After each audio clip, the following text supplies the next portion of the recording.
शहरातील एका टोलेजन शोरूमच्या काचेबाहेर 10 वर्षाची सोनाली उभी होती. अंगावर मळलेले कपडे आणि हातात भिकेचा पेला असूनही तिची नजर मात्र आतल्या एका सुंदर निळ्या फ्रॉकवर खिळली होती.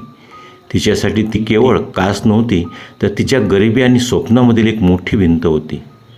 सोनालीने हळूच आपला छोटासा हात त्या थंड काचेवर ठेवला.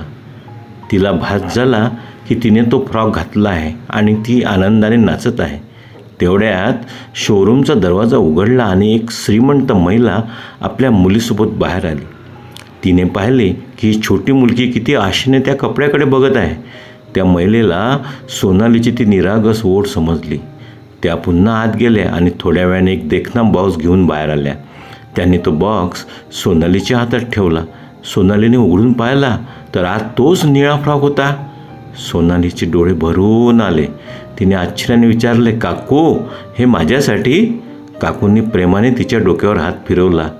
सोनालीने आपला जुना पेला दाखवत प्रामाणिकपणे विचारले, काकू, माझ्या जो पैसे जमा झाले की मी तुमचे पैसे नक्की परत करेल.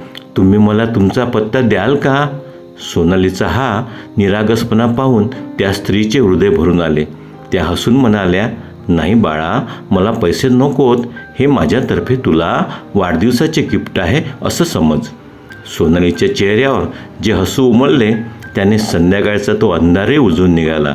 तो फ्रॉक छातीशी घट्ट धरून ती आपल्या झोपडीकडे धावत सुटली. त्या दिवशी एका स्त्रीच्या दातृत्वामुळे एका गरिबाच्या मुलीचे काचेपलीकडचे स्वप्न सत्यात उतरले होते. माणुसकीचा हात जेव्हा गरिबीच्या पदराला स्पर्श करतो तेव्हा एका निळ्या फ्रॉकपेक्षाही सुंदर स्मितहास्य जन्माला येतं, जे तुमच्या हृदयाचा ठाव घेतो. व्हिडिओ आवडल्यास लाईक, सबस्क्राईब आणि शेअर जरूर करा. धन्यवाद.